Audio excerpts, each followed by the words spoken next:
सुचिन्त्य चोक्तम सुविचार्य यत्कृतम सुदीर्घकाले pin याति विक्रियम।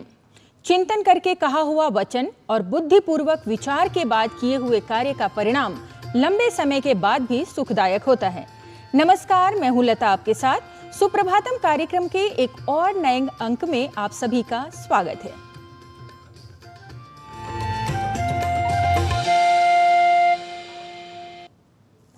कल अतीत है, कल भविष्य है, लेकिन आज एक उपहार है, इसीलिए इसे वर्तमान समय कहा जाता है। तो आइए कार्यक्रम की करते हैं शुरुआत आज के समय बोधक पंचांग के साथ। आज का पंचांग युगाब्द 5126, विक्रम संवत 2081, शक संवत 1946, दक्षिणायन, भाद्रपद मास, शुक्ल पक्ष, पूर्णिमा तिथि, बुधवार, पूर्वा भाद्रपद नक्षत्र। आज का दिन मंगलमय हो। सुभाषित का हमारे जीवन में विशेष स्थान है। भारतीय संस्कृति ने समय के साथ सुभाषितों के माध्यम से अपने विचारों और शिक्षाओं को बखूबी व्यक्त किया है और इन्हें सुनकर आत्मनिर्भर, सजग और शिक्षित नागरिक बनाया है। सुनते हैं आज का सुभाषित। नवेशधारणं सिद्धे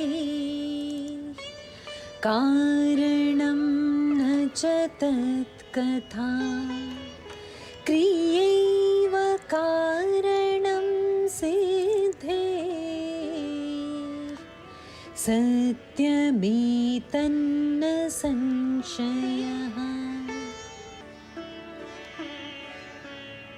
सिद्धि का कारण न तो योगियों का वेश धारण करना है और न ही योग का कथन मात्र। सिद्धि का कारण तो क्रिया है और यह ही निश्चित सत्य है। The reason for achievement is neither wearing the dress of yogis nor just the statement of yoga. Action is the cause of accomplishment, and this is a definite truth.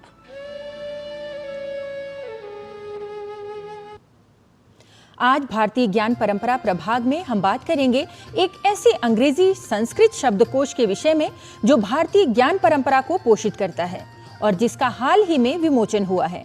आपको बता दें कि इस संस्कृत शब्दकोश में ऋग्वेद से लेकर 18वीं शताब्दी तक के शब्दों का संकलन है। आइए जानते हैं कैसे ये शब्दकोश वैज्ञानिक व भाषा विज्ञान की दृष्टि से महत्वपूर्ण है और इसकी क्या विशेषताएं हैं।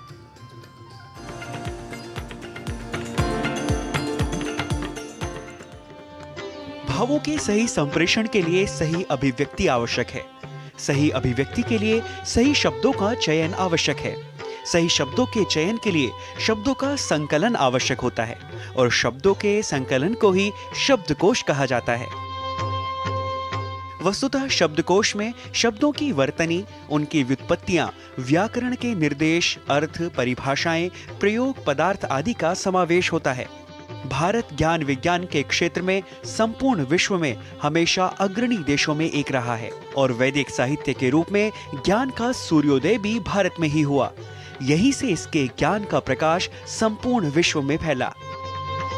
आज हम बात कर रहे हैं भारतीय ज्ञान परंपरा को पोषित करने वाले एक ऐसे शब्दकोश के विषय में जिसका हाल ही में विमोचन हुआ। यह शब्दकोश भारतीय विद्या भवन के दिल्ली केंद्र के द्वारा आचार्य रघुवीर द्वारा रचित आंग्ल संस्कृत शब्दकोश है, जिसका निर्माण लगभग 70 वर्ष पहले आचार्य रघुवीर ने किया। आचार्य रघुवीर एक महान भाषा शास्त्री, राष्ट्रवादी और संस्कृत के विद्वान थे।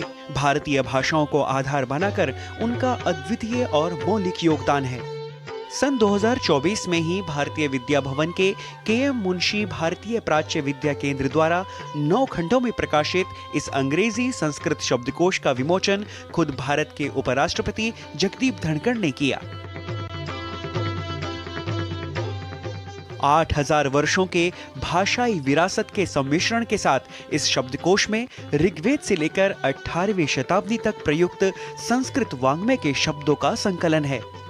इस शब्दकोश के संपादक डॉक्टर लोकेश चंद्र और प्रोफेसर शशि बाला हैं। यह शब्दकोश अब तक के सभी अंग्रेजी संस्कृत शब्दकोशों का स्थान लेगा। जब ये कोश जन जन तक पहुंचेगा तो सभी भारतीय भाषाएं उससे शब्द लेकर अपने विषयों को पढ़ा सकेंगे, पुस्तकें लिख सकेंगे। दूसरा, जैसे जैसे वैज्ञानिक प्रगति होती है, अनेक विषयों में नए अनुसंधान होते हैं, वैसे वैसे नए शब्दों के निर्माण की आवश्यकता पड़ती है। तो ये कोश जो है ये नए शब्दों के निर्माण में भी जो भाषा वैज्ञानिक हैं उनके लिए सहयोगी होगा। यह नवीनतम आंग्ल संस्कृत कोश शब्दकोशों के वर्गीकरण का, नवीनतम पद्धतियों का, तार्किक सिद्धांतों का, संक्षिप्तता का, सुव्यवस्थितता का पूरी तरह से अनुपालन करता है। साउथ ईस्ट एशिया, दक्षिण पूर्व एशिया के जितने भी देश हैं जिनमें 50 से 70% तक शब्द संस्कृत के हैं, वे भाषाएं भी इनसे, इस कोश से शब्द लेकर अपने नए शब्दों का निर्माण कर सकेंगी और अपने अनेक विषयों पर पुस्तकें लिखकर विद्या के क्षेत्र में आगे बढ़ पाएंगी। और वैज्ञानिक दृष्टि से इस समय युवकों का रुझान बहुत अधिक विज्ञान की ओर है, कंप्यूटर की ओर है। तो उनको ये भी समझ में आ रहा है कि नासा के एक वैज्ञानिक ने 1985 में एक लेख लिखा था कि विश्व की सबसे जो अप्रोप्रिएट भाषा है कंप्यूटर के लिए, सॉफ्टवेयर में, वो संस्कृत है। आज हम बहुत द्रुत गति से वैज्ञानिक शब्दावली भी दे पाएंगे। यह नवीनतम आंग्ल संस्कृत कोश प्रत्येक अंग्रेजी शब्द के परिलक्षित संस्कृत शब्दों का प्रचुरता से प्रयोग कर पूरे साहित्य जगत को मंत्रमुग्ध करेगा। साथ ही वैज्ञानिक और भाषा विशेषज्ञ इसकी सहायता से नए शब्दों के आविष्कार में समर्थ होंगे। Nitish Bharadwaj, GD news.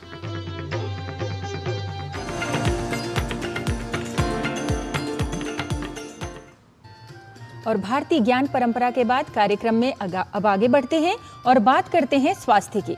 हड्डियों को मजबूत रखने के लिए इनके स्वास्थ्य पर ध्यान देना आवश्यक है। हड्डियों को सही पोषण ना मिले तो समय के साथ हड्डियां कमजोर होने लगती हैं।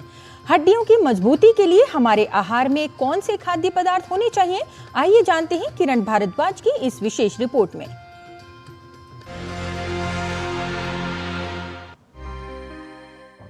हड्डियां हमारे शरीर के लिए महत्वपूर्ण हैं। ये शरीर को चलाए रखने के लिए, सहारा देने और शरीर के विभिन्न अंगों की रक्षा करने के लिए सहायक होती हैं। हड्डियों को मजबूत रखना और इनके स्वास्थ्य पर ध्यान देना बेहद जरूरी है। हड्डियों की मजबूती के लिए हमारे आहार में पोषक तत्व होने चाहिए। स्केलेटन यानी कि हड्डियों के ढांचे को मजबूत बनाए रखने के लिए ये अनिवार्य है कि हम एक स्वस्थ और संतुलित डाइट का सेवन जिंदगी भर करें, जिसमें कि पर्याप्त मात्रा में proteins, carbohydrates, healthy fats, calcium, अन्य मिनरल्स और विटामिन्स हों। जैसे जैसे आयु बढ़ती है, हड्डियों का घनत्व कम होने लगता है और हड्डियां कमजोर होने लगती हैं। 35 वर्ष की आयु के बाद शरीर में कैल्शियम की कमी होने लगती है, जिसका प्रभाव हड्डियों और दांतों पर सबसे अधिक पड़ता है। ऐसे में हड्डियों के रोग और समस्याएं प्रभावित करने लगते हैं। हड्डी एक लिविंग और डायनामिक टिश्यू होती है, जिसमें कि जोड़ और तोड़ हर समय होता रहता है। खास तौर से बचपन में हड्डियों में प्रोटीन के फ्रेमवर्क में कैल्शियम डिपॉजिट होता है। हड्डियां बड़ी होती हैं, बच्चे लंबे होते हैं और एक पीक बोन मास 25 साल की उम्र तक हो जाता है। तो ताकि एक पीक बोन मास ठीक से बने और उसके बाद ये मेंटेन रहे, ये जरूरी है कि हम एक संतुलित भोजन का सेवन करें। यदि हड्डियों को सही पोषण न मिले तो समय के साथ हड्डियां कमजोर होने लगती हैं, कई तरह की समस्याओं का खतरा बढ़ जाता है। साथ ही फ्रैक्चर या हड्डी टूटने की संभावना भी बनी रहती है। इसमें प्रोटीन्स, दूध उत्पाद, दाल, beans, nuts, peas, chicken, fish, अंडा जैसे भोजन में मिलता है। कैल्शियम जो है वो भी दूध उत्पाद, दाल, नट्स, ड्राई फ्रूट, हरी सब्जियां, फिश यानी कि मछली में अच्छी तरह पाया जाता है। विटामिन डी सूर्य की किरणों से स्किन में ही इंसान में बनता है, पर इसके अलावा फिश लिवर ऑयल, लिवर, अंडा, सोयाबीन उत्पाद और हरी सब्जियों में विटामिन डी काफ़ी होता है। विटामिन के हरी सब्जियां, मीट, दूध उत्पाद में मिलता है और हेल्दी फैट्स बादाम, अखरोट, चिया सीड्स, फ्लैक्स जैसे पदार्थों में अच्छी तरह होता है। तो ये हम सबके लिए बहुत अनिवार्य है कि अगर हमें अपनी हड्डियां मजबूत रखनी है तो हमें एक हेल्दी और बैलेंस्ड डाइट का सेवन करना चाहिए, ताकि हम ऑस्टियोपोरोसिस और ऑस्टियोमलेशिया जैसे बीमारियों से बच सके और उनसे होने वाले फ्रैक्चर्स को भी दूर रख सके। संतुलित और स्वास्थ्य के अनुकूल आहार का सेवन करने से आप कई तरह की परेशानियों को दूर रख सकते हैं। कम उम्र से ही हड्डियों का सही विकास होना और सही देखभाल होना जरूरी है। अपने आहार में सही पोषण लें, जिससे आपकी हड्डियां मजबूत रहें। किरण भारद्वाज, डीडी न्यूज। जी हाँ, शरीर में हड्डियों का विशेष स्थान है, तो हमारे विशेषज्ञों द्वारा बताए गए नियमों का अवश्य पालन कीजिए और अपनी हड्डियों को स्वस्थ रखिए। कार्यक्रम में अभी समय है एक ब्रेक का, जल्द लौटेंगे। आप देखते रहिए डीडी न्यूज। तड़के वाली, भोली भाली, मेहनत वाली, असली तड़के वाली, ये तो बड़ी समझदार, बड़ी होशियार, MDH के सही टेस्ट का असली test, MDH ginger garlic paste. सुरक्षा की गारंटी हर चीज में जरूरी है, चाहे वो मुश्किल स्टंट हो या अच्छी फसल। इसीलिए ले आइए IIL के ट्रैक्टर ब्रांड का शिनबा, जो देता है सुंडी और ट्रिप से सुरक्षा की गारंटी। बात जब पीढ़ियों के लिए बनने वाले घर की हो तो जिम्मेदारी बड़ी हो जाती है। गैलेंट समझता है ये जिम्मेदारी। अब डबल M रिब्स के साथ गैलेंट एडवांस TMT रीबार, निर्माण का रियल हीरो। हाथ धो कर आप यहाँ साबुन की जगह हैंड वॉश। मोहन का प्रमोशन हो गया क्या? सैवलॉन हैंड वॉश तो हमारा रोज का है। सिर्फ 10 रुपए में 200 ml हैंड वॉश बनाओ। Savlon powder to gel hand wash, germ से बचाए, शान बढ़ाए। मुथूट फाइनेंस से गोल्ड लोन लेते हुए कोई डाउट नहीं है, क्योंकि यहाँ है पूरी ट्रांसपेरेंसी, 100% भरोसा और सुरक्षा। तभी तो मुथूट फाइनेंस है भरोसा इंडिया का। तो गोल्ड लोन लेने के लिए कॉल करें 1-800-313-1212। दादी के हाथों का जादू और खुशबू से महकता घर। MDH गरम मसाला, असली मसालों से भरा हूँ मैं, क्योंकि हर रिश्ता है स्वाद से जुड़ा।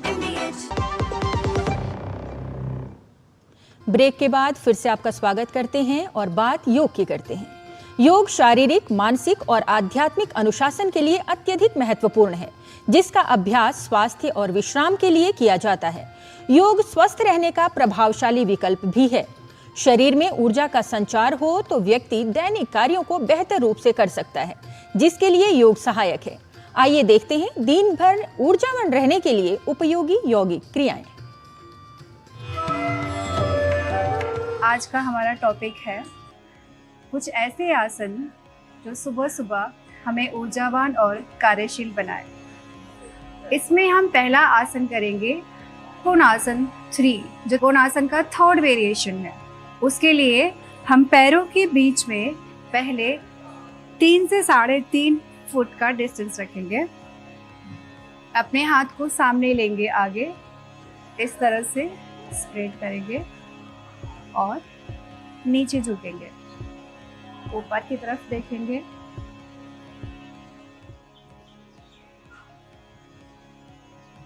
कुछ क्षण रुकने के बाद दूसरे साइड जाएंगे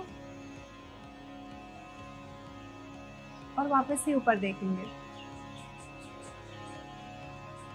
नीचे सेंटर में आके और रिलैक्स करेंगे। इस तरह से इस आसन को हम 2 से 3 बार रिपीट करेंगे। दूसरे आसन की तरफ बढ़ते हैं, वो है उष्ट्रासन। इस तरह से वज्रासन में बैठेंगे और हाथों को पीछे इस तरह से रखेंगे और बैक को जितना हो सके अपने क्षमता के अनुसार लिफ्ट करेंगे और हेड को ड्रॉप करेंगे।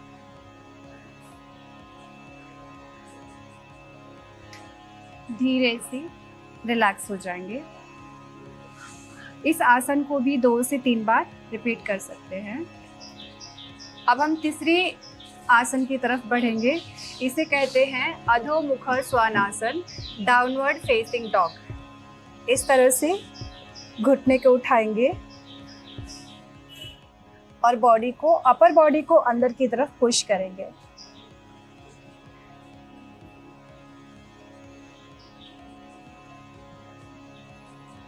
इस तरह से कुछ क्षण तक रुकेंगे यहाँ पे,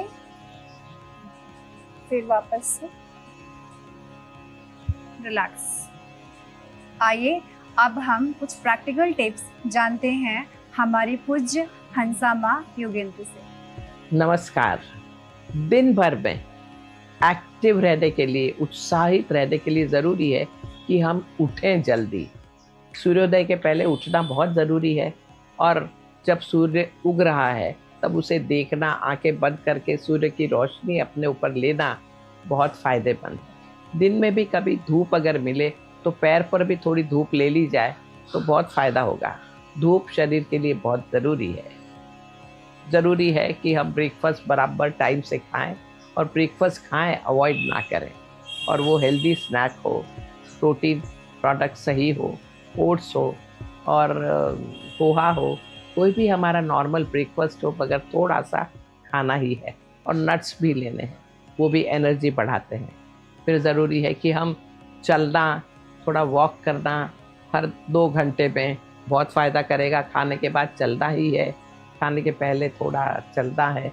ऐसी एक्टिविटी रखें, एनर्जी बढ़ेगी। प्रकृति के साथ में भी मिलें, बहुत फ़ायदा होगा। वहाँ थोड़ा सा चल लें, बीच बीच में हर 2 घंटे थोड़ा सा लेट जाए, छोटे से नैप के लिए छोटा सा नैप हो तो बहुत फ़ायदा करेगा। तो ये सब करेंगे तो एनर्जी हमेशा बरकरार रहेगी और आप हमेशा उत्साहित ही रहेंगे। नमस्कार। तो एनर्जेटिक बनने के लिए योग को अपने दैनिक जीवन में अवश्य अपनाएं। योग शिक्षा के बाद अब बात करेंगे संस्कृत शिक्षा की, और इसके लिए चलेंगे हमारे अगले प्रभाग संस्कृत पाठशाला में। संस्कृत की पाठशाला की आज की कक्षा में आप जानेंगे संख्या 7 के साधारण और पूर्णार्थक स्वरूपों के बारे में, जिसे बता रहे हैं हमारे सहयोगी नारायण दत्त मिश्र।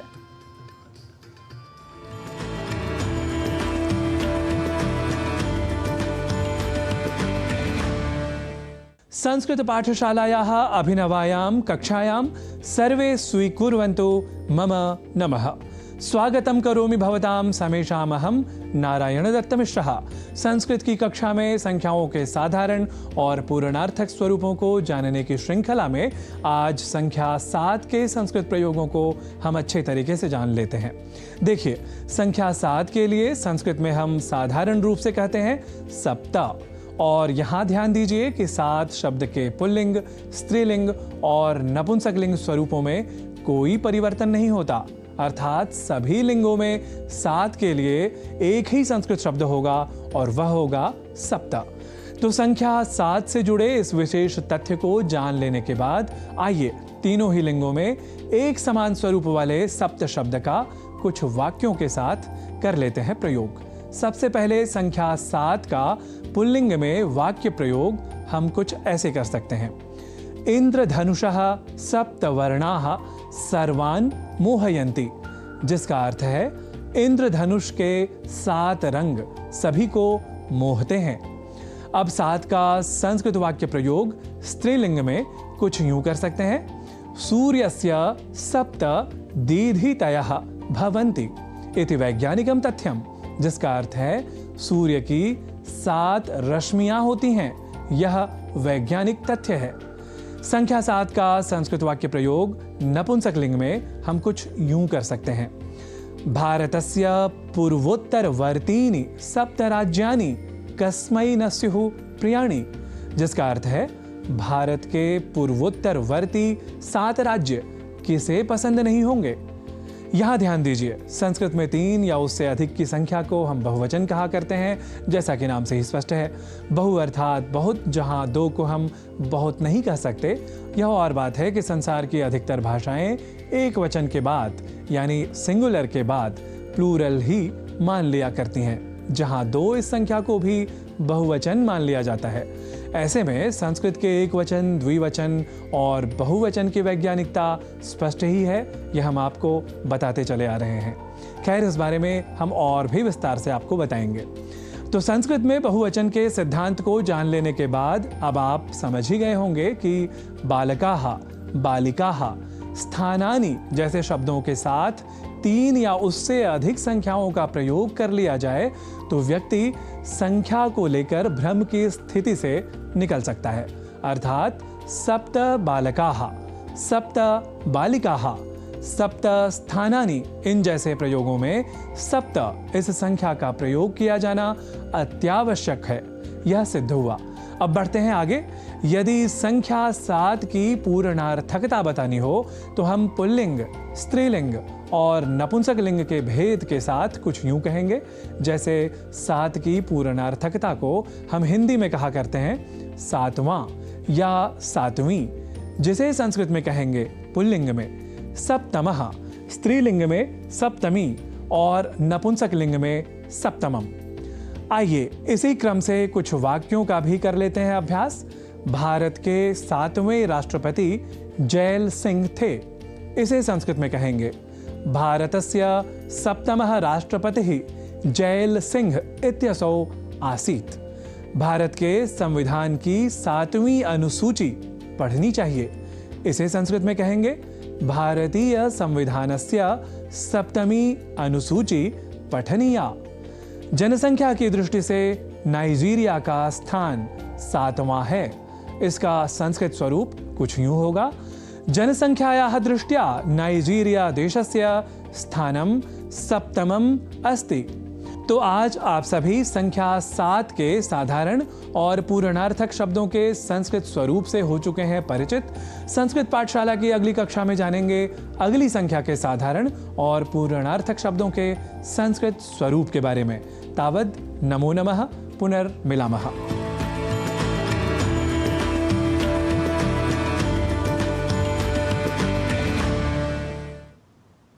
संस्कृत भाषा का आप अवश्य अभ्यास कीजिए, क्योंकि भारतीय संस्कृति को समझकर उसके अनुरूप आचरण करने के लिए ये बहुत ही लाभदायक है।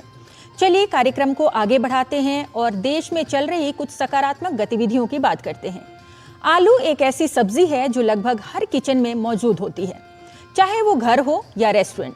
समोसे से लेकर पराठे और तमाम सब्जियों के साथ इसकी जुगलबंदी भी स्वाद में 4 चांद लगा देती है। लेकिन मोटापे के डर से कुछ लोग इससे दूरी बना लेते हैं। लेकिन आज हम आपको ऐसे आलू के बारे में बताते हैं जिसे खाकर न सिर्फ आप सेहतमंद रह सकते हैं, बल्कि ये मोटापे से भी कोसों दूर रखता है। देखिए ये रिपोर्ट। बुंदेलखंड के सागर में किसान अब काले आलू की खेती कर रहे हैं, जो न सिर्फ फैट फ्री है बल्कि शुगर के मरीज भी इसे खा सकते हैं। साथ ही इसमें आयरन भी प्रचुर मात्रा में है, जो शरीर में खून की कमी को पूरा करता है। यह हार्ट, लीवर और फेफड़े के लिए भी फायदेमंद है। मध्य प्रदेश के सागर जिले के ग्राम कपूरिया के युवा किसान आकाश चौरसिया पिछले 15 साल से मल्टी लेयर प्राकृतिक जैविक खेती कर रहे हैं। आकाश के पास 16 एकड़ जमीन है, इसमें से 1 एकड़ पर काले आलू की फसल लगी है।